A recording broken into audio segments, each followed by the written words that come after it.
चलो बच्चों, तो आगे बढ़ते हैं मोल कॉन्सेप्ट 3 में। जैसा कि हम टाइट्रेशन वाला पार्ट कवर कर चुके हैं, अब कुछ सिलेक्टेड टॉपिक्स होते हैं तो उनको भी डिस्कस कर लेते हैं, ठीक है। जैसे पहला टॉपिक है वॉल्यूमेट्रिक स्ट्रेंथ ऑफ H2O2, जिसको हम पर हाइड्रोल भी बोलते हैं। जैसे लैब में आप जाते हैं तो बॉटल के ऊपर लिखा रहता है कि 20 वॉल्यूम पर हाइड्रोल या 30 वॉल्यूम पर हाइड्रोल। उसका मतलब क्या होता है वो समझना जरूरी है। जैसे मान लो अगर आपके पास लिखा है कि x volume x v H2O2, ऐसा लिखा रहता है। V का मतलब वॉल्यूम, ठीक है। तो x v H2O2 का मतलब क्या है? इसका मतलब यह है कि 1 litre H2O2, 1 litre H2O2 gives x litre O2 at STP। इसका मतलब यह है अकॉर्डिंग टू रिएक्शन जो है वो ये है H2O2 gives H2O plus half O2। ये रिएक्शन है, ध्यान से देख लो जरा। क्या कहना है इनका कि H2O2 अगर हम 1 लीटर लेते हैं तो हमें O2 गैस कितनी मिलती है? x लीटर मिलती है STP पर, इस रिएक्शन के अकॉर्डिंग। इसका मतलब जो होता है ना।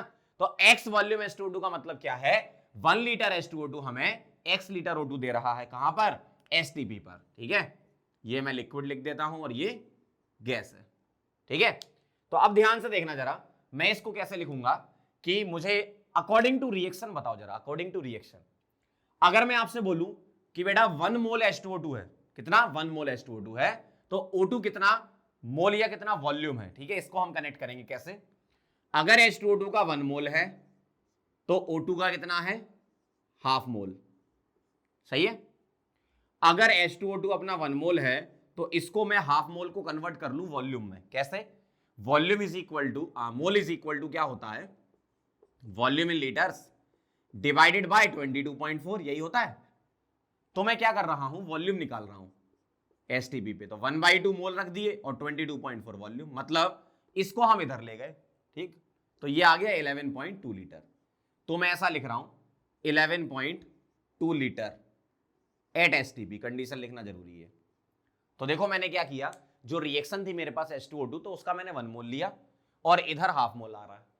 1 मोल इधर मोल ही रखा, लेकिन इधर मोल को वॉल्यूम में कन्वर्ट कर लिया। तो 1 मोल से 11.2 लीटर मिल रही है। तो अगर मुझे एक बात बताओ, 1 मोल से 11.2 लीटर मिल रही है तो 1 लीटर अगर मिले तो कितना मोल लगेगा? यूनिटरी मेथड भाई। 1 मोल से 11.2 लीटर, तो अगर मैं आपसे बोलूं कि इसका मुझे 1 लीटर चाहिए तो 11.2 से डिवाइड कर दो दोनों में, इसमें और इसमें, मतलब 11.2 मोल, सही है ना। तो 1 लीटर एट एसटीपी। अब मुझे बताओ x लीटर चाहिए तो क्या करना पड़ेगा? मल्टीप्लाई करना पड़ेगा, किससे? x से। तो x डिवाइडेड बाय 11.2 मोल से कितना? x litre at STP. ये चीज एक बार फिर से समझ लो, इंपॉर्टेंट है। x वॉल्यूम का मतलब क्या है? मान लो बॉटल पे लिखा है x वॉल्यूम H2O2, मतलब मान लो लिखा 10 वॉल्यूम H2O2, तो उसका मतलब क्या है? 1 लीटर H2O2 आपको 10 लीटर O2 दे रहा है एसटीपी पे, उसका मतलब ये है। तो वही लिखा, इसका अगर 1 मोल लिया तो ये हाफ मोल मिल रहा है, इसका 1 मोल तो इस मोल के वॉल्यूम कन्वर्ट कर लिए 11.2 लीटर। अगर इसका 1 लीटर बनेगा तो इसके कितने मोल? 1/11.2 मोल। और अगर इसका x लीटर तो ये x/11.2, x से मल्टीप्लाई, ठीक है। तो ये क्या आ गए मेरे पास? ये क्या आ गया? ध्यान से देखो, ये H2O2 के मोल आ गए। ये क्या है? Moles of H2O2। और वॉल्यूम मुझे पता है H2O2 का कितना है? 1 लीटर। तो ये क्या है? ये है वॉल्यूम ऑफ H2O2 सॉल्यूशन। तो अब मुझे एक बात बताओ, मोलैरिटी का फॉर्मूला बता दो जरा, क्या होता है? मोलैरिटी इज इक्वल टू होता है मोल्स अपॉन वॉल्यूम। तो अगर मुझे मोलैरिटी लिखना है तो n कितना है? x/11.2 और वॉल्यूम कितना है? 1, ठीक। तो 1 से डिवाइड करो नहीं करो बात बराबर ही है। तो x क्या आ गया आपका? x आ गया m इंटू 11.2, ठीक। तो ये रिलेशन आ गया किसका? वॉल्यूमेट्रिक स्ट्रेंथ और मोलैरिटी का। तो मैं क्या लिख रहा हूं यहां पर? Volumetric strength is equal to molarity into 11.2। आपको डेरिवेशन एक बार मैंने बता दिया, आपको डायरेक्ट फॉर्मूला याद रखना है, फॉर्मूला डायरेक्ट अप्लाई करते हैं अपन, ठीक है। ये तो हो गया रिलेशन किसमें? मोलैरिटी और वॉल्यूमेट्रिक स्ट्रेंथ में। अब मैं नॉर्मेलिटी का भी बना देता हूं रिलेशन। क्या आपको पता है कि नॉर्मेलिटी क्या होता है?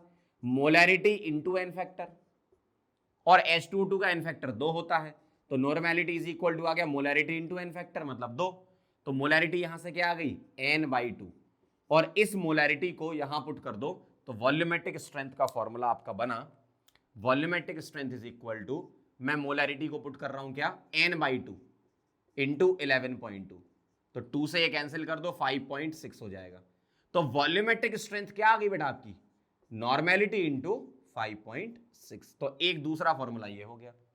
तो पहला फॉर्मूला आपको ये ध्यान रखना है, दूसरा फॉर्मूला ये ध्यान रखना, बाकी कन्वर्जन आसान है, अगर आप एक भी याद कर लोगे तो दूसरा बना लोगे, क्यों एन फैक्टर तो 2 होता है और normality is equal to molarity n factor हम जानते ही है। तो ये हो गया आपका वॉल्यूमेट्रिक स्ट्रेंथ और ये हो गया आपका वॉल्यूमेट्रिक स्ट्रेंथ, ये मोलैरिटी के साथ रिलेशन, ये नॉर्मेलिटी के साथ रिलेशन। एक पॉइंट और यहां पर डिस्कस करना होता है हमें, स्ट्रेंथ अगर मैं बोलूं क्या बोलूं स्ट्रेंथ, तो एक्चुअल में जो स्ट्रेंथ होती है ये हम ग्राम पर लीटर में डिफाइन करते हैं, मतलब wait of solute dissolve in 1 litre of the solution.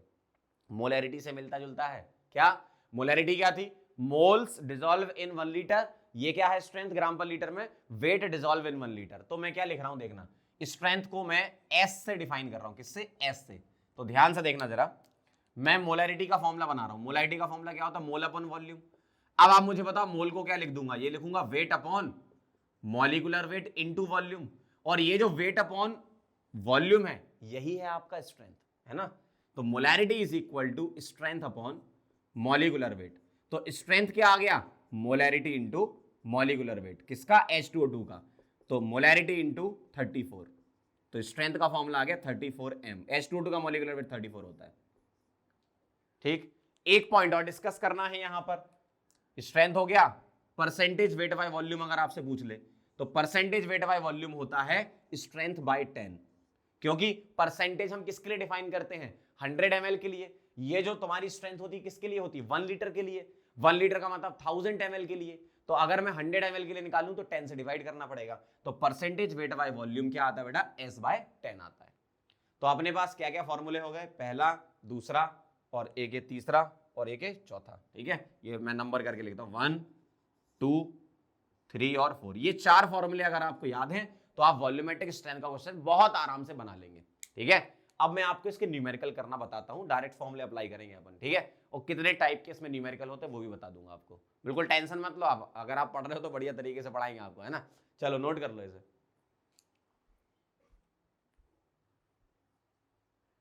चलो बच्चों अब न्यूमेरिकल समझ लेते हैं, मैंने यहाँ पे फॉर्मूले लिख दिए चारों, ठीक है, जो आपको ध्यान रखने। अब इसमें 2 टाइप के क्वेश्चन होते हैं, एक डायरेक्ट फॉर्मूले बेस्ड और एक लॉ ऑफ इक्विवेलेंस का इस्तेमाल करना पड़ता है, ठीक है, मतलब ये आपका रेडॉक्स टाइट्रेशन से कनेक्टेड है। तो इसका तो बहुत सिंपल है, फॉर्मूले लगाना है, डायरेक्ट सीधा आंसर आता है। आपको वॉल्यूमेट्रिक स्ट्रेंथ 10 दे रखी है, मतलब वीएस मुझे 10 दे रखा है, ठीक है, और मुझे निकालना है सारी चीजें, तो मैं निकाल रहा हूं सबसे पहले मोलैरिटी, ठीक, तो volumetric strength 10 is equal to molarity into 11.2, तो यहां से डिवाइड करोगे तो m आएगा आपका 0.9, ठीक। नॉर्मेलिटी कैसे निकलती है मोलैरिटी इंटू एन फैक्टर, मतलब 0.9 इंटू 2, तो ये आ गया आपका 1.8। स्ट्रेंथ कैसे निकलती है S, strength is equal to 34 into molarity, 34 into molarity, molarity कहां गई 0.9, ये सॉल्व करोगे 30.6, और परसेंटेज वेट बाय वॉल्यूम, ये किस में आया था स्ट्रेंथ ग्राम पर लीटर, है ना, परसेंटेज वेट बाय वॉल्यूम 30.6/10 मतलब 3.06 percentage weight by volume.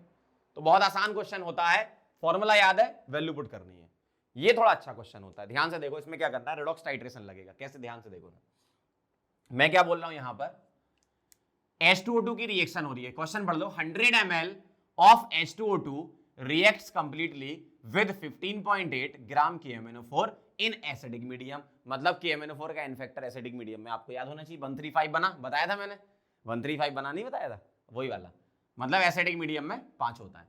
Then find volumetric strength of H2O2, कैसे करोगे, लॉ ऑफ इक्विवेलेंस हम लगाएंगे, क्या करने वाले हैं पहले मैं वो बता देता हूं, फिर उसके बाद हम क्या करेंगे स्टेप लिख देंगे।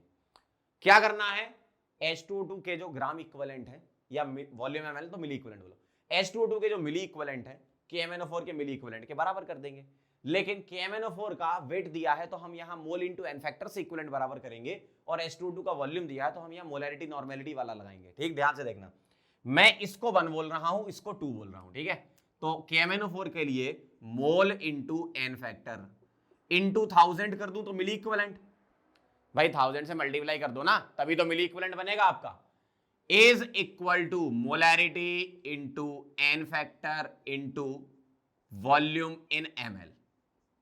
ठीक है, यही लगाएंगे। तो मैंने 1 किसको माना कि MnO4 को माना, और 2 किसको माना H2O2 को माना। ठीक है, अब देखना जरा N1 निकालो जरा, वेट दिया मोल निकालना 15.8, कि MnO4 का मॉलिक्यूलर वेट 158 होता है बेटा। ठीक है, इनटू मैंने बताया था 135 बना, एसिडिक मीडियम में n factor 5 into 1000 is equal to, अब देखो मैं क्या कर रहा हूं यहां पर, मैं यहां मोलैरिटी नहीं निकाल रहा हूं, मैं यहां नॉर्मेलिटी निकाल लेता हूं। क्यों? मोलैरिटी इंटू एन फैक्टर, ये क्या हो गई आपकी नॉर्मेलिटी हो गई ना, N2, ये निकाल लेते हैं। और वॉल्यूम दे रखा आपको 100, क्योंकि वॉल्यूमेट्रिक स्ट्रेंथ का नॉर्मेलिटी वाला फॉर्मूला लगा देंगे तो डायरेक्ट हो जाएगा काम, है ना।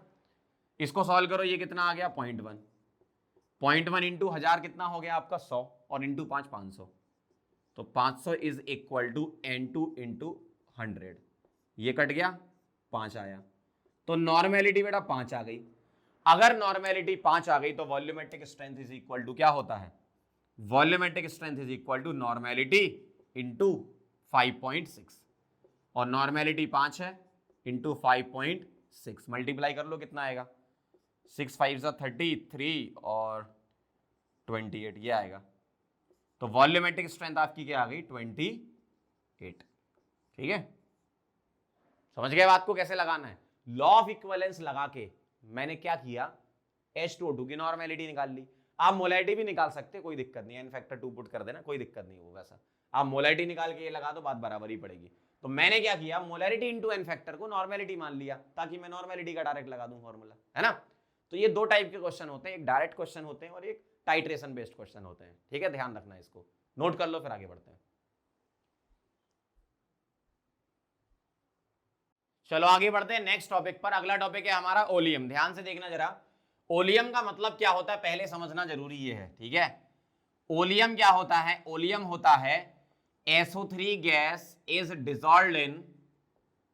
डिसॉल्व्ड इन H2SO4। H2SO4 में SO3 डिसॉल्व रहती है, जिसको हम कंबाइन फॉर्म में बोलते हैं फ्यूमिंग H2SO4 या फिर H2S2O7, इसको बोलते हैं ओलियम। तो एक्चुअल में ओलियम में होता क्या है, SO3 में H2SO4 में SO3 गैस डिसॉल्व होती है। ध्यान से सुनना, H2SO4 में SO3 गैस डिसॉल्व रहती है। तो अब हम क्या करते हैं, इसके लिए स्ट्रेंथ पढ़ते हैं। तो इसकी स्ट्रेंथ किस तरीके से डिफाइन की जाती है वो ध्यान से देखना जरा। अगर ओलियम की बोतल के ऊपर लिखा है Y% और यहां Y क्या होता है, ग्रेटर देन 100, अगर ओलियम की बोतल पे लिखा है Y% ओलियम सैंपल, तो इसका मतलब समझ लो क्या होता है। आप लैब में गए, आपने बोतल उठाई, उस पर परसेंटेज लिखा, आपको समझ नहीं आया क्या है, तो अब समझा रहा हूं। Y% ओलियम सैंपल का मतलब यह है कि 100 gram sample when dissolved in water, when dissolved in Y-100 gram water, ऐसे लिखो Y-100 gram water gives Y ग्राम H2SO4। ये कहानी है, अब समझ लो जरा क्या कहानी है। मेरे पास ओलियम है, ओलियम मतलब SO3 प्लस H2SO4 है, उसमें मैंने पानी डाला तो कितना पानी डाला, अगर Y% लिखा है ओलियम सैंपल तो 100 ग्राम सैंपल लो, उसमें Y-100 ग्राम पानी मिलाओ तो आपको Y ग्राम H2SO4 मिलेगा। जैसे एक एग्जांपल से समझते हैं, ऐसा लिखा रहता है 109% ओलियम सैंपल, इसका मतलब क्या है, इसका मतलब ये, अच्छा सैंपल में क्या होगा, सैंपल में SO3 प्लस H2SO4 होगा। ठीक है, ध्यान रखना। तो 109% ओलियम सैंपल का मतलब है कि 100 gram sample when dissolved in Y-100 मतलब 109 - 100 मतलब कितना आ गया, 9 ग्राम वाटर gives 100 + 9 मतलब 109, या सीधे Y सीधा रख दो, ग्राम H2SO4। ये कहानी है। अगर मैं आपसे बोलूं 118% ओलियम सैंपल, कितना? 118% ओलियम सैंपल, इसका मतलब क्या है? 118% का मतलब है 100 ग्राम सैंपल में 18 ग्राम वाटर मिलाया तो 118 ग्राम H2SO4 मिला। अगर मैं बोलूं 104.5% ओलियम सैंपल, तो 100 ग्राम सैंपल में 4.5 ग्राम वाटर मिलाया तो 104.5 ग्राम H2SO4 बना। समझना बात को। अब इनके लिए कौन सी रिएक्शन जिम्मेदार होती है वो देखना। मेरे पास सैंपल था, सैंपल का मतलब क्या होता है बताओ जरा? सैंपल का मतलब क्या है? SO3 डिसॉल्व्ड इन H2SO4। समझ गए कहानी? अब इसमें तुमने क्या डाला? पानी डाला। तो पानी के साथ कौन रिएक्ट करेगा? SO3 रिएक्ट करेगा, जो कि H2SO4 बनाता है। तो पानी डाला तो यहां क्या रिएक्शन होगी? SO3 क्या करेगा? वाटर के साथ रिएक्शन करेगा और क्या बनाएगा? H2SO4। समझना बात को, है ना? तो SO3 प्लस वाटर क्या दे रहा है? H2SO4। बैलेंस है, ठीक है। अब मुझे बताओ SO3 कितना रिएक्ट कर रही है? SO3 कितना रिएक्ट कर रही है? वेट के फॉर्म में स्टोइकियोमेट्री पढ़ेंगे हम। ये बोलेंगे 80 ग्राम SO3 is reacted with 18 gram water. सही बात है ना भाई? SO3 का 80 ग्राम है तो H2O का कितना है? 18 ग्राम, 18। तो 80 ग्राम SO3 रिएक्ट कर रही है 18 ग्राम वाटर के साथ। तो Y माइनस 100 ग्राम वाटर अगर डालोगे तो कितना SO3 रिएक्ट करेगी? तो 80 ग्राम के लिए 18, तो इसका अगर 1 ग्राम होगा तो 80/18 ग्राम SO3 यूज होगी। सही बात है ना? यूनिटरी मेथड है ये तो। और अगर इसका Y माइनस 100 ग्राम होगा तो ये कितना होगा? 80 इंटू Y माइनस 100 अपॉन 18 ग्राम। सही बात है? तो यही जो SO3 होती है, यही जो SO3 होती है, इसी को बोलते हैं percentage free SO3। Percentage free SO3 का नहीं कि SO3 घूम रही है, फ्री का मतलब नहीं घूम रही है। फ्री का मतलब यह है कि जो पानी के साथ रिएक्ट कर रही है, ठीक है? तो परसेंटेज फ्री SO3 आ गया यहां पे, परसेंटेज फ्री SO3। यहां पर क्वेश्चन आपसे यही पूछेंगे, परसेंटेज फ्री SO3 क्या आ गया? 80/18 इंटू Y माइनस 100, और Y जो दिया होगा वो पुट कर देना, आपका आंसर आ जाएगा। तो ये फॉर्मूला इंपॉर्टेंट फॉर्मूला है, ये फॉर्मूला इंपॉर्टेंट फॉर्मूला है, ठीक है? अब थोड़ा सा और एक्सप्लोर करते हैं चीजों को।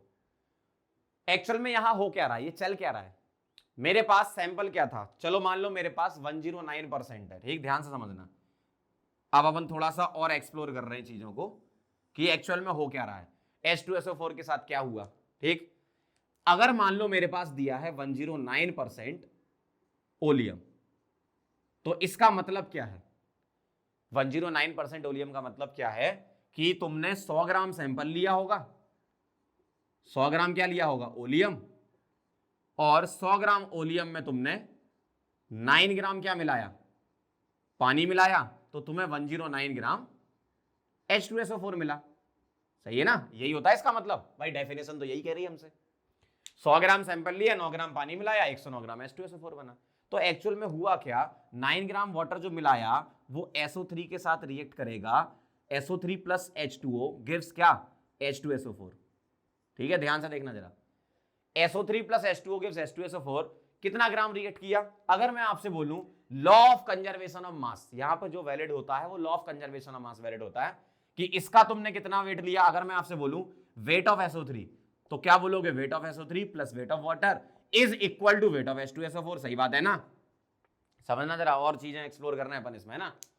SO3 का वेट वाटर का वेट का सम कर दो तो H2SO4 का वेट आएगा। वाटर का वेट कितना डाला आपने? 9 ग्राम। कितना डाला? 9 ग्राम, तो 9 लिख दिया। SO3 का वेट कितना है वो कैसे निकलेगा? 109% है ना, तो यहां से निकाल लो भाई। 109 रखो यहां पे, 109 माइनस 100 कितना हो गया? 9, और 9/18 कितना हो गया? 1/2, और 80/2 कितना हो गया? 40। तो इस 100 ग्राम सैंपल में, इस 100 ग्राम सैंपल में 40 ग्राम क्या था? SO3। अगर 100 ग्राम में 40 ग्राम SO3 है तो बाकी बचा 60 ग्राम क्या होगा? H2SO4। समझ गया बात को? Very good. फिर से समझना, 109% ओलियम का मतलब क्या है 100 ग्राम ओलियम था, 9 ग्राम पानी मिलाया, 109 ग्राम H2SO4 बना। तो इस 100 ग्राम ओलियम में आपको ये तो पता है ना कि ओलियम में SO3 भी होता है और H2SO4 भी होता है। ओलियम में SO3 भी होता है और H2SO4 भी होता है। तो एक जो अपना 100 ग्राम ओलियम है तो कितना ग्राम SO3 है और कितना ग्राम H2SO4 है? तो SO3 कैसे निकलेगा? ऐसे, ये जो फॉर्मूला है ये वेट ऑफ SO3 निकालने का है। तो मैंने 109 के लिए यहां पुट कर दिया तो 40 आ गया था। मतलब 100 ग्राम में से 40 ग्राम SO3 थी इसमें और 60 ग्राम H2SO4 था। ठीक, ध्यान से देखना। अगर मेरे पास वेट H2O का 9 है, SO3 का वेट हमने निकाल लिया, कितना है? 40। 40 प्लस 9 कितना होता है? 49। मतलब वेट ऑफ H2SO4 कितना आ गया आपके पास? 49। जो बना, ध्यान से सुनना, जो बना मतलब ओलियम में जब तुमने पानी डाला तो कुछ H2SO4 ऑलरेडी प्रेजेंट थी, समझना, कुछ H2SO4 ऑलरेडी प्रेजेंट थी और कुछ बन गई। तो इनका टोटल सम 109 ही आना चाहिए, ये बात थी यहां पर। तो देखो 60 प्लस 49 कितना होता है? 109। तो ये जो वेट ऑफ H2SO4 आया यहां पर, ये एक्चुअल में क्या है? ये है 60 ग्राम H2SO4 ऑलरेडी प्रेजेंट और 49 ग्राम H2SO4 न्यू फॉर्म्ड। समझना बात को, ये चीज है। 60 ग्राम इसमें पहले से थी और 49 ग्राम तुमने बना ली, तो टोटल कितना हो गया? 109। समझ रहे हो बात को? बहुत सिंपल सी चीज है लेकिन बहुत अच्छी चीज है। आपका क्वेश्चन देखो, अरे यार एग्जाम में आएगा तो परसेंटेज फ्री SO3 आएगा, ये कर लेना, खत्म हो जाएगा। थोड़ा सा और समझो चीजों को कि हो क्या रहा था यहां पर। फिर से समझा रहा हूं।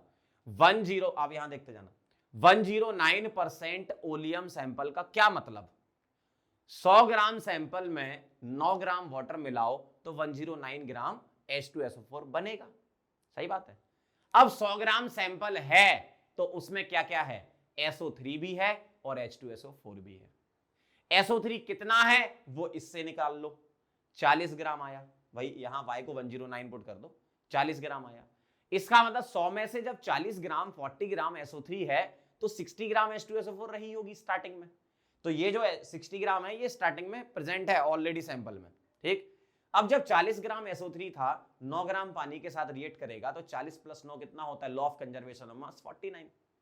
तो 60 पहले से था, 49 और आ गया, 109 हो गया टोटल। इसका मतलब ये है परसेंटेज ओलियम या percentage levelling of oleum sample का मतलब ये है। और फॉर्मूला आपको ये ध्यान रखना, इस पर बेस्ड क्वेश्चन होते हैं। ठीक है, नोट कर लो इसे।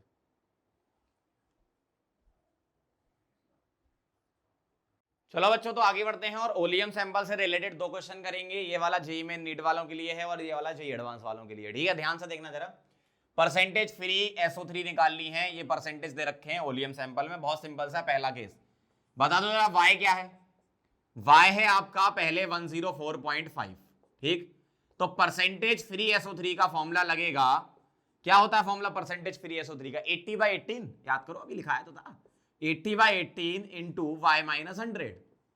ठीक है, और 80/18 y कितना है?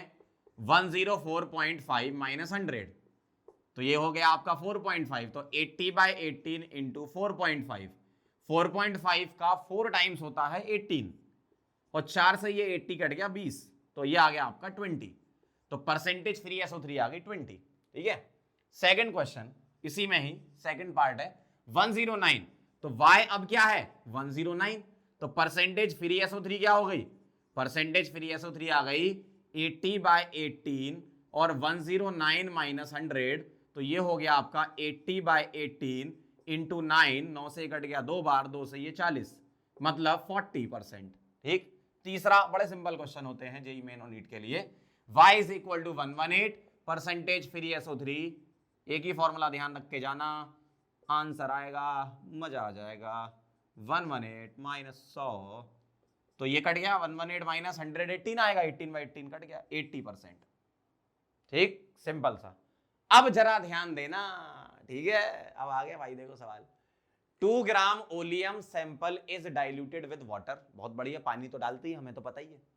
The solution was then neutralised by 200 ml of 0.1 molar CaOH whole twice. एक बार बताओ, ओलियम में पानी डालते हैं तो पूरा का पूरा H2SO4 बन जाता है। अब उस H2SO4 को न्यूट्रलाइज किया गया है इससे, तो आपको परसेंटेज लेबलिंग बतानी है। तो मैं कैसे करूंगा? मैं CaOH होल ट्वाइस के जो मिली इक्विवेलेंट है वो H2SO4 के मिली इक्विवेलेंट के बराबर कर देता हूं। तो मैं H2SO4 को मान लेता हूं 1, ठीक है, ध्यान से देखना, N1 into N factor 1 into 1000 is equal to M2 into N factor 2 into V2 in ml।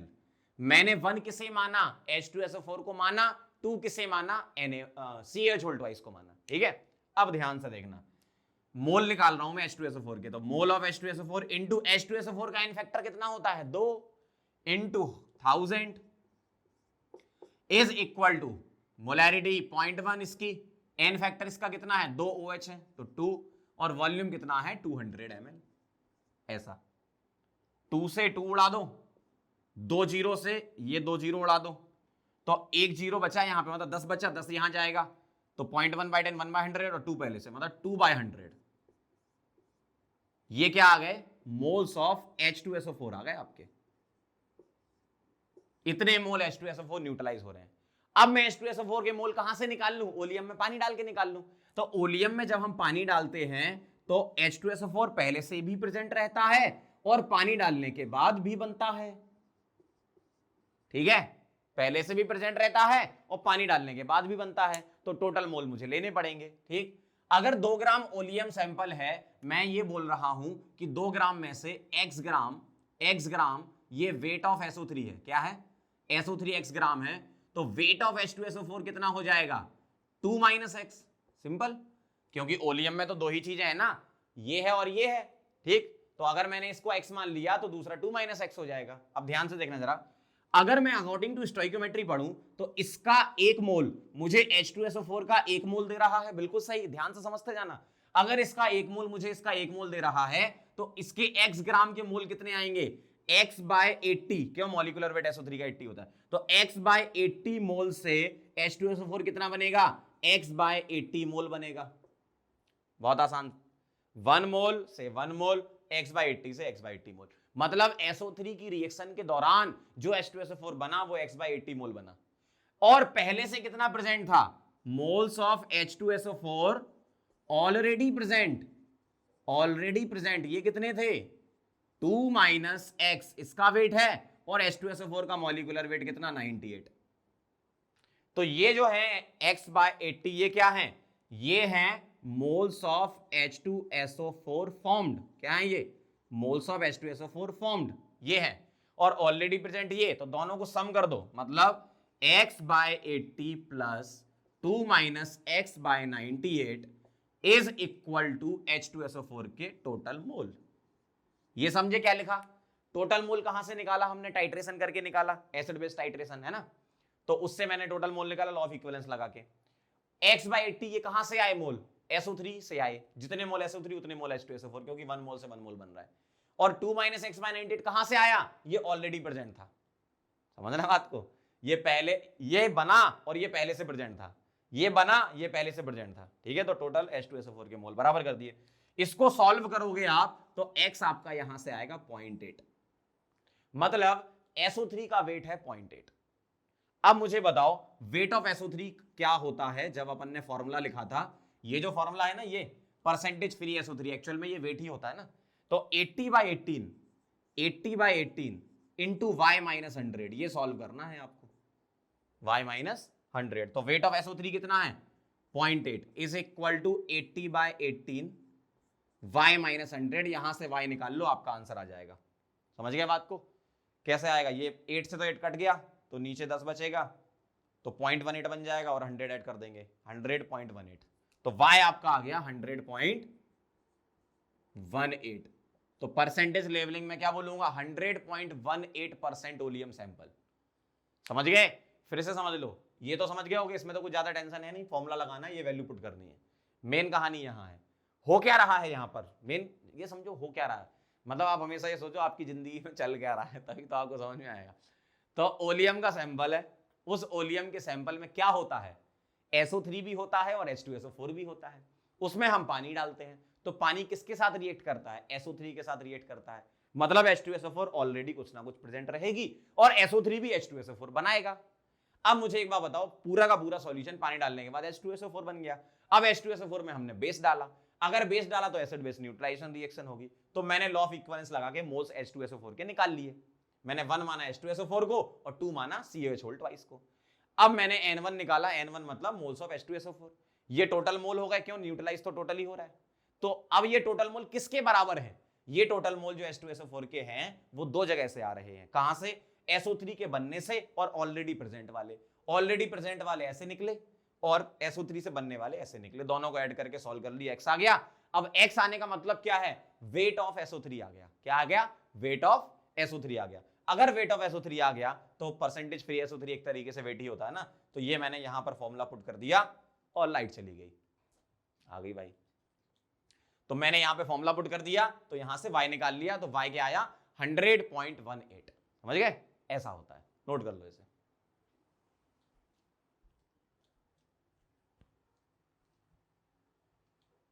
चलो आगे बढ़ते हैं। अगला टॉपिक है परसेंटेज ऑफ अवेलेबल क्लोरीन। ठीक है, ये वाला जो टॉपिक है यूजुअली जेईई एडवांस वालों को पढ़ाया जाता है। ठीक है, तो ध्यान से देखना, अगर नीट वाले मेन वाले ये छोड़ना भी चाहें तो छोड़ सकते हैं। परसेंटेज ऑफ अवेलेबल क्लोरीन का मतलब क्या है? The weight of Cl2, the weight of Cl2 present in the sample of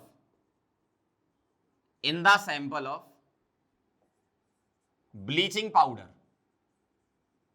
bleaching powder, और ब्लीचिंग पाउडर का फॉर्मूला हम लिखते हैं CaOCl2। CaOCl2 ये फॉर्मूला हम लिखते हैं ब्लीचिंग पाउडर का। ठीक है, 17th ग्रुप में पी ब्लॉक में हम पढ़ेंगे तो इसका और भी कॉन्स्टिट्यूएंट होता है। कैल्शियम हाइपोक्लोराइड भी होता है, इसमें पानी भी होता है, हाइड्रेटेड फॉर्म भी रहता है।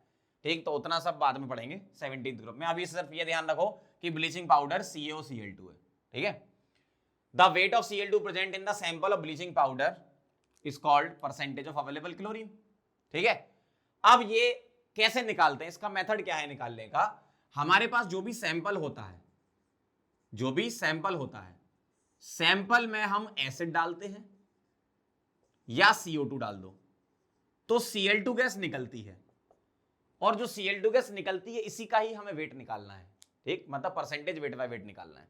तो एक्चुअल में क्या है? The weight of Cl2 present in the sample of bleaching powder, मतलब ब्लीचिंग पाउडर का कुछ वेट दिया होगा और उसमें मुझे Cl2 का वेट निकालना है, तो परसेंटेज हमें निकालना है।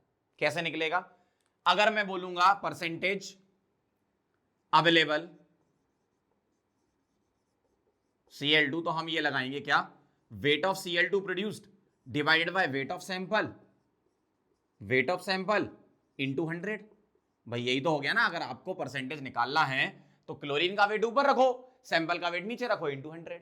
अब ये सैंपल के साथ एसिड की और CO2 की कौन कौन सी रिएक्शंस आप यूजुअली ले सकते हो वो देखना जरा। जैसे मेरे पास CaOCl2 है, आपने इसमें एसिड डाल दिया, H2SO4 डाल सकते हो।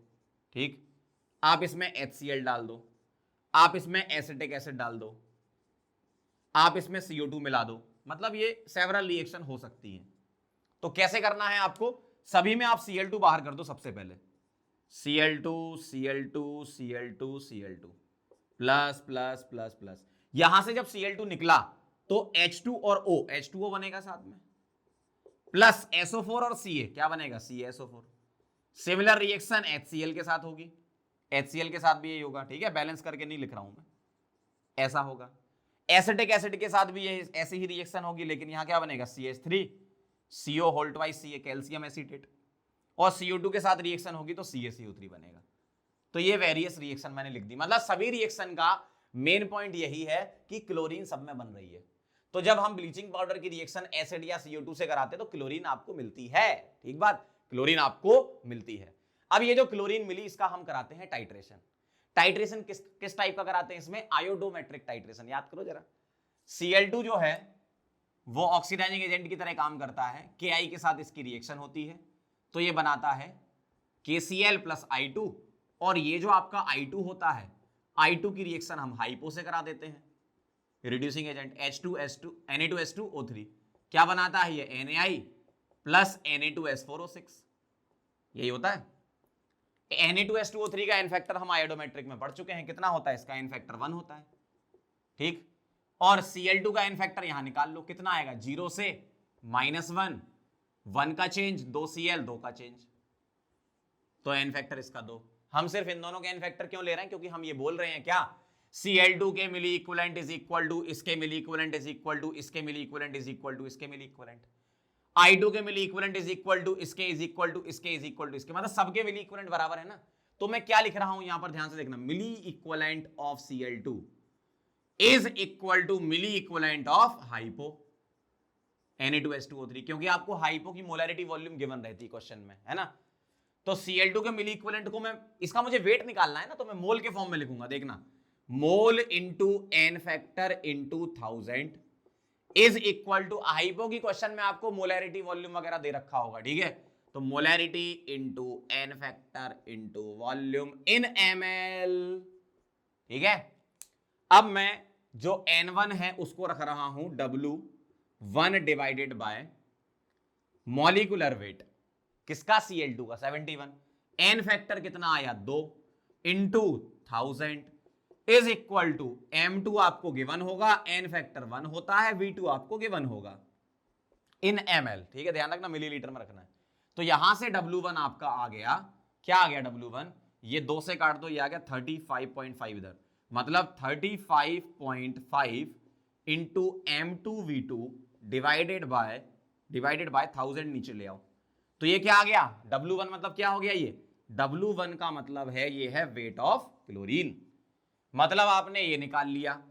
क्वेश्चन में सैंपल का वेट दिया जाएगा, परसेंटेज निकाल लेंगे, बहुत आसान काम हो गया। देखो तो percentage of available chlorine, percentage of available chlorine is equal to 35.5 m2v2 upon 1000 into W से डिवाइड और 100 से मल्टीप्लाई, परसेंटेज के लिए 0 0 0 0 उड़ा दो, 10 का डिवाइड कर दो।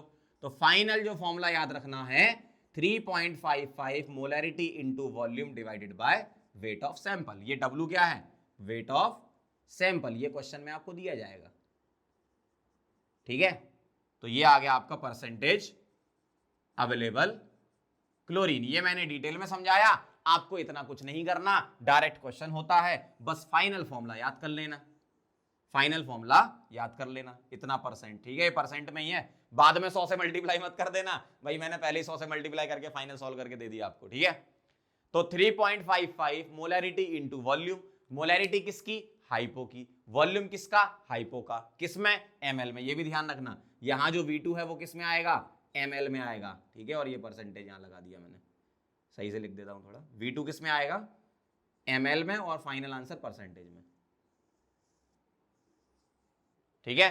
तो फाइनल फॉर्मूला याद रखना है, फिर से बोल रहा हूं, 3.55 इंटू मोलैरिटी इंटू वॉल्यूम किसका, हाइपो के दोनों, वॉल्यूम ml में रखना, divided by weight of sample in gram, बस आंसर, ठीक है। मैं आपको एक न्यूमेरिकल करके बता रहा हूं, फटाफट से इसको नोट कर लो पहले। चलो तो आगे बढ़ते हैं, अब मैं आपको अवेलेबल क्लोरीन वाला क्वेश्चन करवा देता हूं, ठीक है, ध्यान से देखना, जरा क्वेश्चन पढ़ लो। क्या कह रहे हैं, 3.55 ग्राम सैंपल, सैंपल का वेट दिया है आपको 3.55, wait of sample 3.55 of bleaching powder suspended in water, पानी डाला, wash titrated with enough acetic acid डाला, Cl2 निकली होगी, Ki के साथ रिएक्शन हुई, I2 बना होगा, बिल्कुल सही, I2 बना होगा, I2 की रिएक्शन हुई हाइपो के साथ टाइट्रेशन में, तो कैलकुलेट परसेंटेज अवेलेबल को, वही पूरी कहानी है। सैंपल को क्या करा, एसिड के साथ ट्रीट करा, फिर से एक बार समझा देता हूं, समझ में आ जाएगा। सैंपल को क्या क्या करा, सबसे पहले एसिड के साथ ट्रीट करा, क्या बनी, Cl2 बनी, फिर Ki मिलाया, क्या बनी, I2 बनी, फिर Na2H2O3 के साथ अपन ने इसका टाइट्रेशन करा लिया, स्टार्च इंडिकेटर इसमें यूज भी करते हैं टाइट्रेशन में, है ना। तो ये कहानी है पूरी। तो हमने क्या करा, इसके और इसके दोनों के मिली इक्विवेलेंट बराबर करके फाइनल फॉर्मूला बनाया था, क्या बना था, percentage available chlorine, available chlorine is equal to क्या, 3.55 molarity into volume M2V2, volume किसमें, ml में, divided by weight of sample, weight of sample क्या लिखाया 3.55, ठीक है, ध्यान से देखना जरा। तो 3.55 मोलैरिटी बताना जरा कितनी है, मोलैरिटी कितनी है 0.2, वॉल्यूम कितना है 80 ml में ही रखना है, डिवाइडेड बाय सैंपल कितना है, वेट 3.55, खत्म, क्या बचा भाई, इससे आसान क्या होगा, 16%, परसेंट ही होता है ये पूरा, है ना, बाद में 100 से मल्टीप्लाई करके 1600 मत लिख देना, है ना, बहुत पागल हुई तुम लोग, percentage available chlorine is equal to 16%। समझ रहे हो बात को भाई? ये सब चीजें आपको आपकी कोचिंग में रेयरली पढ़ाते हैं, मतलब कुछ कम ही लोग पढ़ाते हैं भाई। रेस्पेक्ट उन लोगों को जो पढ़ाते हैं, क्योंकि इस टाइप से क्या है, आपकी अंडरस्टैंडिंग बहुत बढ़िया बनती है इस टाइप के टॉपिक से। अवेलेबल क्लोरीन हो गया, ओलियम हो गया, मतलब मोल कॉन्सेप्ट पे अगर आपको पकड़ बनानी, बहुत अच्छा करना है मोल कॉन्सेप्ट, तो इस टाइप के टॉपिक भी आपको अच्छे करने होंगे फॉर जेईई एडवांस। ठीक है, नोट करो इसे।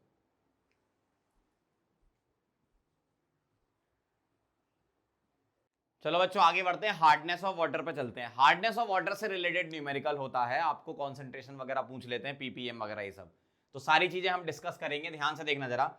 सबसे पहले हम क्लासीफाई कर रहे हैं कि वाटर को हम दो टाइप से क्लासीफाई करते हैं। एक होता है मेरे पास सॉफ्ट वाटर, और एक होता है हार्ड वाटर। सॉफ्ट वाटर क्या होता है? जो सोप के साथ लेदर देता है, ठीक है, मतलब झाग वगैरह बनाता है, तो गिव्स लेदर विथ सोप। और hard water does not give leather with soap. ठीक है, अब ये जो हार्डनेस है वो किस वजह से होती है? तो हार्डनेस को हम क्लासीफाई कर रहे हैं। हार्डनेस दो टाइप से बोलते हैं हम, एक टेम्परेरी और एक परमानेंट। टेम्परेरी हार्डनेस होती है calcium and magnesium, due to calcium and magnesium bicarbonates. और ये किस वजह से होती है? Due to calcium and magnesium chlorides and sulphates, जैसे CaCl2, MgCl2, CSO4, MgSO4, उनके लिए ये हो गया। और जैसे ये bicarbonate CaHCO3 Holt wise, MgSCO3 Holt wise, इस टाइप से। अब इसको याद रखने का तरीका बताता हूं मैं। याद रखने का तरीका क्या है? आप ऐसे याद रखो, BSCTP। अब सुनना जरा कैसे याद रखना है। BSCTP मतलब BSc का टॉपर। BSCTP मतलब BSc का टॉपर। B मतलब बाइकार्बोनेट, T मतलब टेम्परेरी, S मतलब सल्फेट, C मतलब क्लोराइड, P मतलब परमानेंट। ऐसे BSc का टॉपर, ऐसे याद कर लेना। अब अगर मुझे हार्डनेस को रिमूव करना है तो हम किस फॉर्म में हार्डनेस को रिमूव करते हैं, उसके तरीके होते हैं। तो रिमूवल ऑफ हार्डनेस के बहुत सारे तरीके हैं, लेकिन अभी जो हमें काम आने वाला है बस वो लिख रहा हूं। बाकी हाइड्रोजन चैप्टर में हम डिटेल हार्डनेस पढ़ेंगे। रिमूवल ऑफ हार्डनेस में पहला है नंबर 1 बॉइलिंग। बॉइलिंग किसके लिए यूज करते हैं? For temporary hardness. For temporary hardness आप क्या करो, बॉइल कर दो हार्ड वाटर को। तो हार्ड वाटर में प्रेजेंट बाइकार्बोनेट, क्योंकि टेम्परेरी हार्डनेस इसी की वजह से होती है, तो इसकी रिएक्शन होगी, मतलब इसकी हीटिंग होगी, तो ये दे रहा CaCO3 प्रेसिपिटेट। तो CaCO3 प्रेसिपिटेट को सेपरेट आउट कर सकते हैं, ठीक है, मतलब हार्डनेस आपकी रिमूव हो जाएगी। एक्चुअल में हार्डनेस जो है वो Ca2+ और Mg2+ आयन की वजह से हो रही है ना, तो उसको रिमूव करना है तो कार्बोनेट के फॉर्म में हम रिमूव करते हैं। अगर मैं यहां पर Mg ले लेता तो मैग्नीशियम बाइकार्बोनेट हीटिंग पर देता है MgOH Holt wise plus CO2। तो यहां जो हार्डनेस निकालते हैं वो MgOH होल्ट वाइज के फॉर्म में बाहर निकालते हैं। दूसरा मेथड है सेकंड नंबर पे, क्लार्क्स मेथड। क्लार्क्स मेथड में क्या करते हैं हम? CaOH होल्ट वाइज का इस्तेमाल करते हैं। तो मेरे पास कैल्शियम बाइकार्बोनेट है, इसकी रिएक्शन में करा रहा हूं CaOH होल्ट वाइज के साथ। तो इसमें क्या बनाना है आपको? सेम यही बनाना है जो यहां बनाया था, CaCO3 plus CO2 plus water, क्योंकि CaOH होल्ट वाइज इसे रिएक्ट करके वापस वही बनाएगा CaCO3। तो ये PPT हो गया। अगर मेरे पास Mg होता तो MgHCO3 Holt wise plus lime water, ये आपको CaCO3 देगा और MgOH होल्ट वाइज देगा, ठीक है, ये PPT के फॉर्म में बाहर निकलेगा, और प्लस वाटर। ठीक, सिंपल सी रिएक्शन है भाई। Calcium bicarbonate calcium OH Holt wise के साथ रिएक्शन करता है तो CaHCO3 होल्ट वाइज ये तो देता ही था, साथ में CaOH होल्ट वाइज फिर से इससे रिएक्ट करके फिर से CaCO3 बना देगा, है ना, ऐसा होता है। और Mg वाले के साथ क्या है? ये तो बनता ही था, साथ में ये जो CaOH होल्ट वाइज है वो इसके साथ रिएक्ट करके CaCO3 बना देगा। तीसरा मेथड है, देखो पहला वाला किसके लिए था? टेम्परेरी। दूसरा वाला भी किसके लिए? फॉर टेम्परेरी हार्डनेस, ठीक है। तीसरा वाला जो होता है वो परमानेंट के लिए है। थर्ड नंबर वाला है जिसको अपन बोलते हैं from washing soda, from washing soda. ये होता है फॉर परमानेंट हार्डनेस, ये परमानेंट हार्डनेस को रिमूव करने के लिए होता है वॉशिंग सोडा वाला। तो क्या रिएक्शंस होती हैं वो लिख लेते हैं। अगर मेरे पास मेटल का क्लोराइड है तो Na2CO3 के साथ रिएक्शन करके, सिंपल रिएक्शन है, कैटायन एनायन एक्सचेंज कर दो, इसका कैटायन इसके एनायन से, इसका कैटायन इसके एनायन से जोड़ दो तो बनेगा MCO3 प्लस NaCl। इसी तरीके से अगर सल्फेट हुआ MSO4 प्लस Na2CO3, वही कर दो, क्या कैटायन एनायन एक्सचेंज कर दो तो बनेगा क्या MCO3 प्लस Na2SO4। तो इस टाइप से रिएक्शंस होती हैं। मतलब अल्टीमेटली आप ये ध्यान रखो, जो इस चैप्टर में हमें जरूरत है, हम जो हार्डनेस रिमूव करेंगे वो हम करेंगे CaCO3 बना के। किससे करेंगे? कैल्शियम कार्बोनेट को हटाएंगे अपन, ठीक है।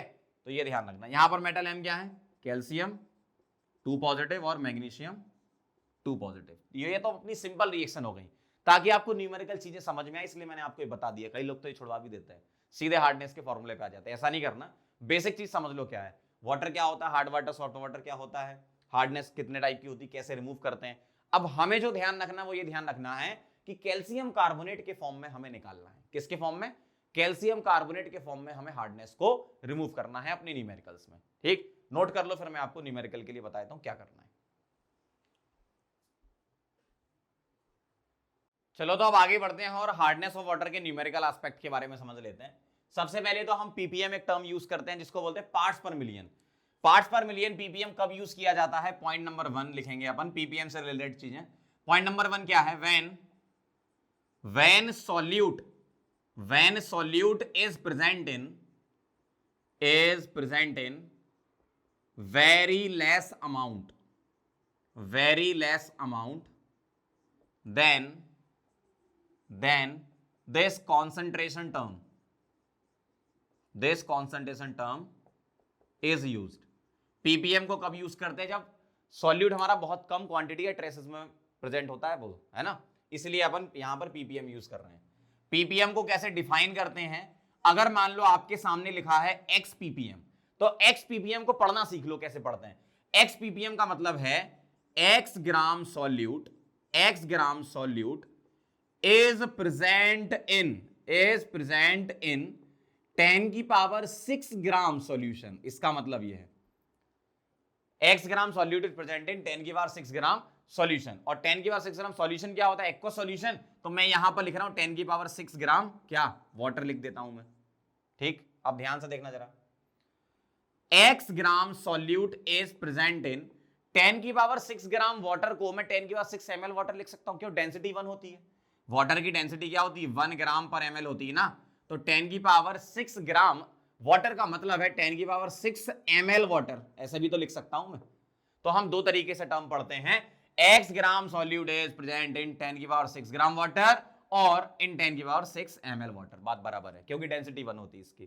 तो मैं फॉर्मूला बना दूं तीसरे पॉइंट में, क्या पीपीएम का फॉर्मूला बनेगा? क्या ppm is equal to weight of solute, क्या weight of solute divided by weight of solution into क्या करूंगा 100। और weight of solute upon solution को, इसको हम मास फ्रैक्शन बोल सकते हैं। क्यों?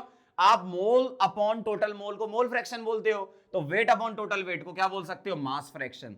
तो ये होता है मास फ्रैक्शन, सॉरी 100 नहीं, 10 की पावर 6 पीपीएम है ना, 10 की पावर 6 मास फ्रैक्शन इंटू 10 की पावर 6, ऐसा भी आप बोल सकते हो। ठीक, वेट ऑफ सॉल्यूशन की जगह अपन वॉल्यूम भी यूज कर सकते हैं, क्यों? डेंसिटी तो 1 होती है यहाँ एक सॉल्यूशन की। चलो पॉइंट नंबर 4 लिखेंगे, हार्डनेस इज मेजर्ड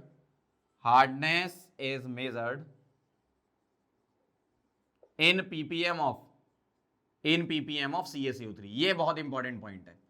हमें जो हार्डनेस मेजर करनी होती है वो CaCO3 के लिए मेजर करनी होती है। मतलब हार्डनेस कुछ नहीं है, एक तरीके से वेट है किसका? CaCO3 का। बस इतनी सी कहानी है। क्या बोला मैंने? हार्डनेस कुछ नहीं है, एक तरीके से वेट है किसका? CaCO3 का। बस इतना काम हो गया, समझ गए आप। देखो, hardness of water is 200 ppm, तो लिख के बताओ जरा, 200 ppm का मतलब क्या है? 200 ग्राम सॉल्यूट। और हम यहां पर किसको मानते हैं? CaCO3 को मानते हैं, ध्यान रखना। तो 200 ग्राम CaCO3 is present in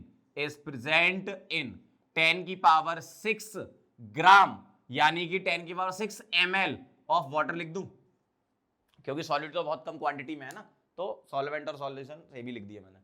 200 gram CaCO3 is present in 10 की पावर 6 ml वाटर। ठीक है, ध्यान से देखना जरा। मुझे क्या पता चल गया? वेट पता चल गया, किसका? CaCO3 का। कितना? 200 ग्राम। मुझे सॉल्यूशन का वॉल्यूम पता चल गया, कितना? 10 की पावर 6 ml, 10 की पावर 6 ml। इसको लीटर में कन्वर्ट कर दो मोलैरिटी निकालने के लिए। ml को लीटर में कन्वर्ट करोगे तो ऐसा आएगा, 10 की पावर 3 लीटर। वेट, वॉल्यूम आ गया, वेट आ गया तो मोल निकाल लेना जरा। CaCO3 का मॉलिक्यूलर वेट कितना होता है? 100। तो मोल आ गए 2, वॉल्यूम आ गया 10 की पावर 3, तो मोलैरिटी कितनी आ गई? मोलैरिटी आ गई मोल अपॉन वॉल्यूम, मतलब 2/10 की पावर 3, मतलब 2 × 10 की पावर -3। क्लियर, समझ गए? CaCO3 का एन फैक्टर 2 होगा, क्यों? CaCO3 सॉल्ट है, सॉल्ट में कैसे करते हो एन फैक्टर? चार्ज के बराबर, तो हम पॉजिटिव चार्ज लेते थे, आप नेगेटिव भी ले सकते हो। तो CaCO3 का एन फैक्टर क्या है? N factor of calcium carbonate is 2। तो molarity into n factor is equal to normality होता है, तो 2 × 10 की पावर -3 इंटू 2, 4 × 10 की पावर -3 नॉर्मेलिटी आ गई। समझ गए बात को कैसे अप्लाई करना है? बिल्कुल बेसिक से बता दिया मैंने आपको। पीपीएम का मतलब ध्यान रखो, weight of CaCO3 present in the solution, ये होता है। ठीक है, नोट करो इसको, फिर इससे रिलेटेड और भी क्वेश्चन करते हैं अपन। लिख लो इसे।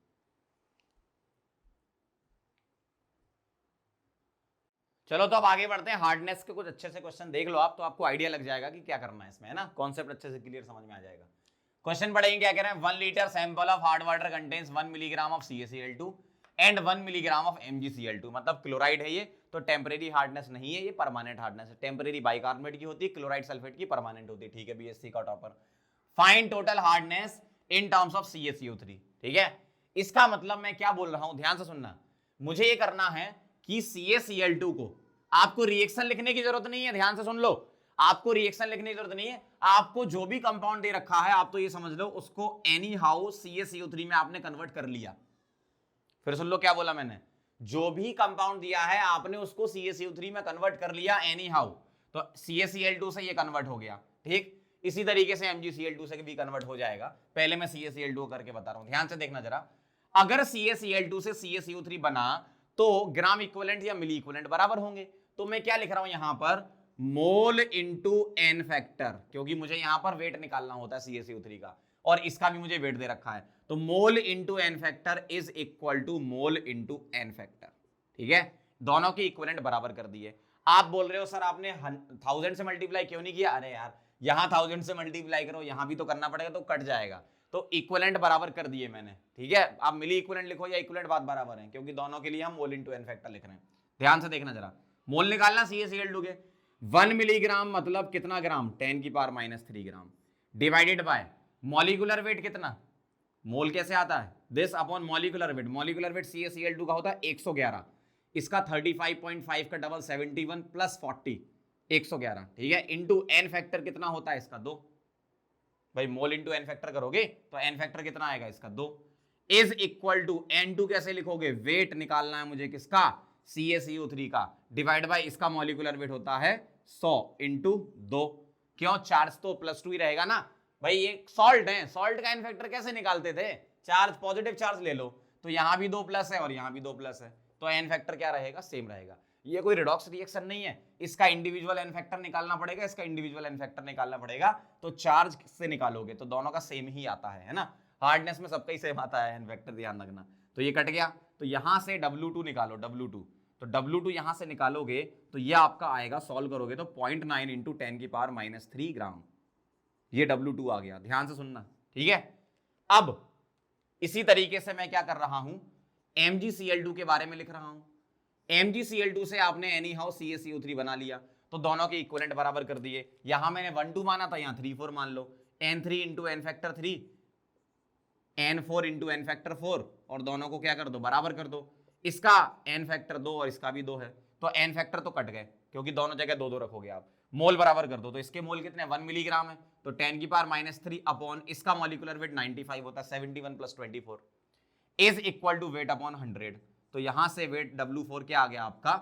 ये सॉल्व करोगे तो ये आता है 1.05 इंटू 10 की पावर -3।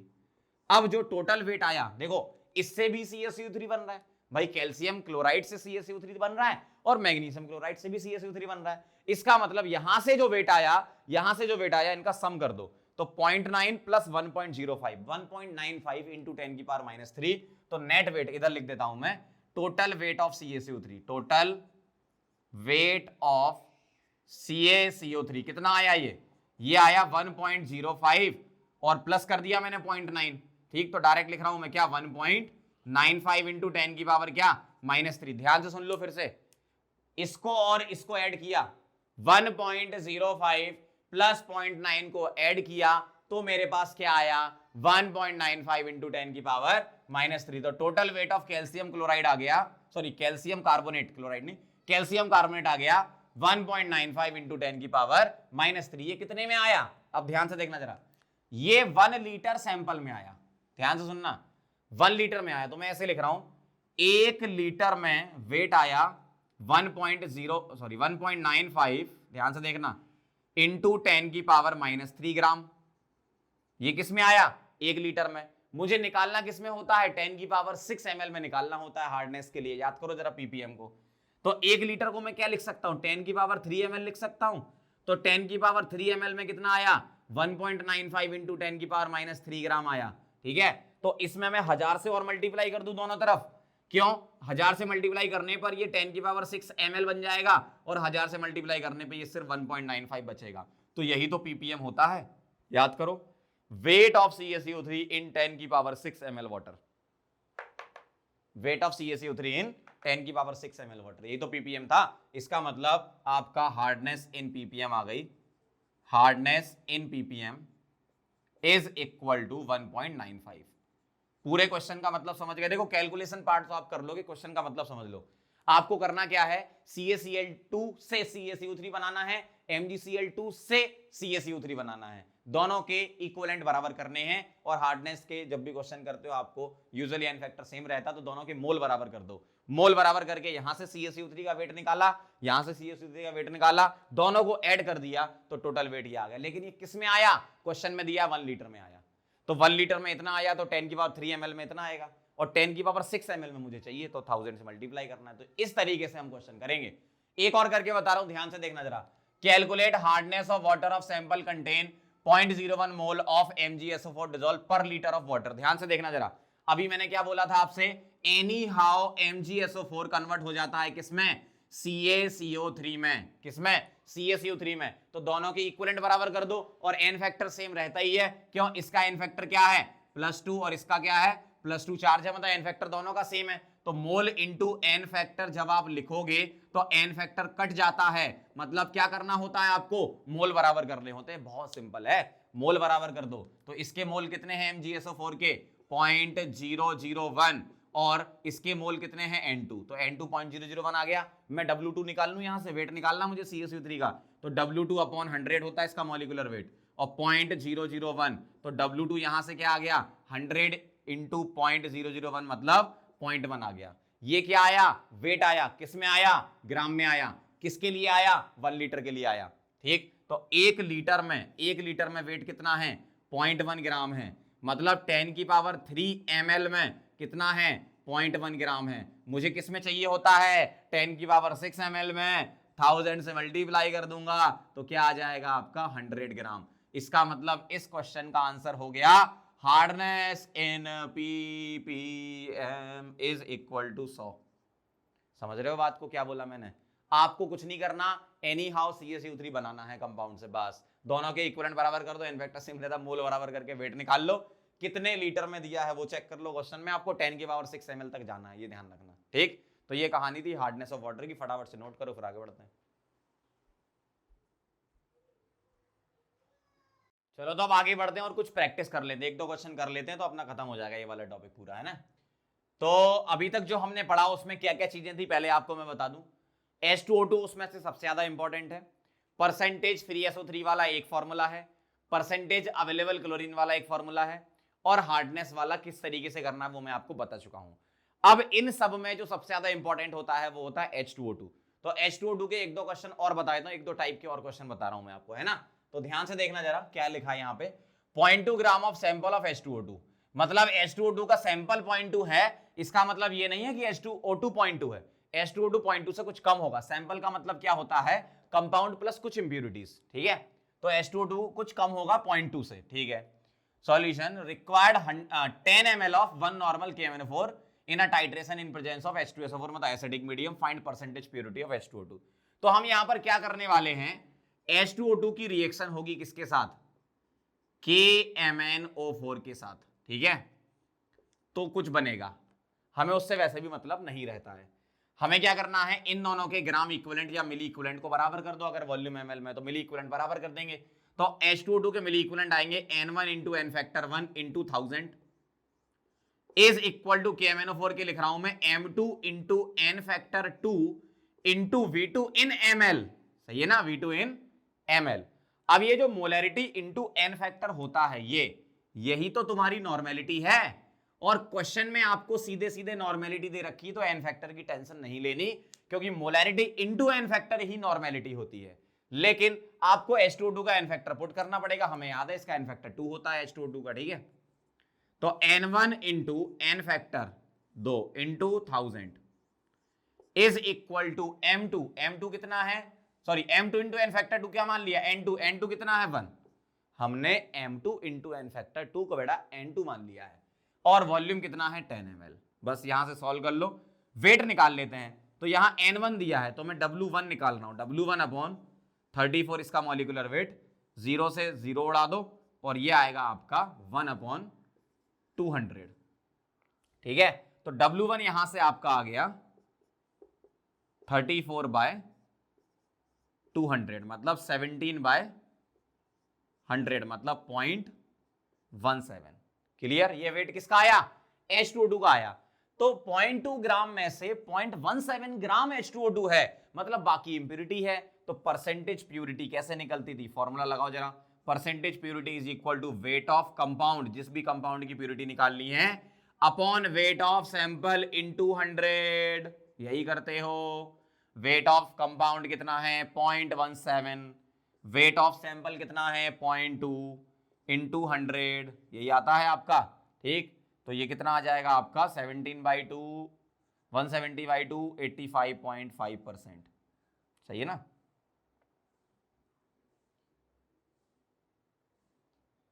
एट्टी 5%, 0.5 नहीं, 85% आ जाएगा, ठीक है। क्यों, 0.17/0.2 कितना हो जाएगा, इंटू 100 कर दो, तो 17 बाय कितना है, इंटू 100 करना था इसमें, सही किया ना मैंने, 85%। चेक कर लेते हैं, 17 आ गया और नीचे क्या है 0.2, सही है, 170/2, ठीक है, 85। अगला क्वेश्चन ध्यान से देखना जरा, 100 ml each of 1 normal H2O2 दे रखा है और 11.2 V मतलब वॉल्यूम H2O2 दे रखा है, इनको पिलाया गया तो फाइनल स्ट्रेंथ निकाल ली है। मैं क्या करने वाला हूं, ध्यान से देखो, मैं क्या करूंगा, इधर तो मुझे नॉर्मेलिटी दे रखी है, बहुत बढ़िया, तो इसको मैं मानूंगा N1, कितना दिया है 1, वॉल्यूम V1 कितना दिया है 100 ml, ठीक। वॉल्यूम V2 भी क्या है 100 ml, क्योंकि 100 ml ईच बोला है ना। लेकिन मुझे N2 नहीं पता, N2 निकालूंगा कैसे, वॉल्यूमेट्रिक स्ट्रेंथ के फॉर्मूले से। कैसे आता है बताओ जरा, volumetric strength is equal to N2 into 5.6 होता है ना, और N2 क्या है निकालना है, वॉल्यूमेट्रिक स्ट्रेंथ क्या है 11.2 है, और इंटू 5.6, ये फॉर्मूले बताए थे मैंने, इससे कटा 2 बार, N2 तुम्हारा 2 आ गया। अब मुझे नॉर्मेलिटी ऑन मिक्सिंग निकालनी पड़ेगी, नॉर्मेलिटी से फिर स्ट्रेंथ पे चले जाएंगे वाया मोलैरिटी, समझना। नॉर्मेलिटी ऑन मिक्सिंग क्या आएगी, N1V1 प्लस लगाएंगे क्योंकि दोनों सेम टाइप की सॉल्यूशन है, N2V2 upon V1 plus V2। N1 कितना है 1, V1 कितना है 100, N2 कितना है 2, V2 कितना है 100, divided by V1 plus V2 मतलब 200। तो ये 200 प्लस 100 300/200 मतलब 3/2। क्लियर, ये नॉर्मेलिटी आ गई मिक्सिंग की। तो मोलैरिटी ऑन मिक्सिंग कितनी आ जाएगी, मोलैरिटी ऑन मिक्सिंग क्या होता है, normality on mixing divided by 2 कर दूं मैं H2O2 के लिए, तो ये है 3/2 और नीचे एक और 2 मतलब 3/4। स्ट्रेंथ कैसे निकालते थे, स्ट्रेंथ आता था 34 m, याद करो, m मतलब मोलैरिटी, तो मोलैरिटी कितनी आ गई 3/4, तो 34 into 3/4 is the final answer. कितना आ जाएगा ये चेक कर लो जरा, ये किस में आया था तुम्हारा, ग्राम पर लीटर में, ठीक है। यहां लिख लेना आप आंसर, समझ गए बात को। तो इस तरीके से हमारा जितना भी मोल कॉन्सेप्ट 3 की चीजें बची थी वो इस लेक्चर में कवर हो रही हैं। और अब एक लेक्चर इसका और आएगा जिसमें मैं आपको बताऊंगा इक्विवेलेंट वेट निकालना मेटल का, वोलेटाइल क्लोराइड मेथड बताऊंगा मैं आपको, ठीक है। ड्यूलोंग पैटिट्स लॉ अपन पढ़ेंगे और फिर अपन कंप्लीट प्रैक्टिस करेंगे, ठीक है। तो एक लेक्चर और बचा इसका थ्योरी का, तो हमारा मोल कॉन्सेप्ट 3 खत्म, मतलब मोल अपना पूरा खत्म हो जाएगा। बहुत दिनों से मोल चल रहा है। एक्चुअली होता क्या है, मैं मोल को पूरा डिटेल में पढ़ा देता हूं यहां पर, मोल 1, मोल 2 और मोल 3, मतलब ये सारा का सारा मिला के आपके एनसीईआरटी के 2 चैप्टर कवर होते हैं, मोल कॉन्सेप्ट वाला, सम बेसिक कॉन्सेप्ट और रिडॉक्स। एक्चुअली यह एनसीईआरटी में उस लेवल का टाइट्रेशन वगैरह नहीं दिया होता, इसलिए हमको अलग से टाइट्रेशन का अलग मोल कॉन्सेप्ट 3 बनाना पड़ता है, ठीक है। तो कई सारी चीजें एनसीईआरटी में आपको नहीं मिलेंगी जो कि हम यहाँ कवर करते हैं, ठीक है। तो बहुत अच्छे से इसको पढ़ना है आपको, इसको नोट कर लो, फिर मिलते हैं नेक्स्ट लेक्चर में।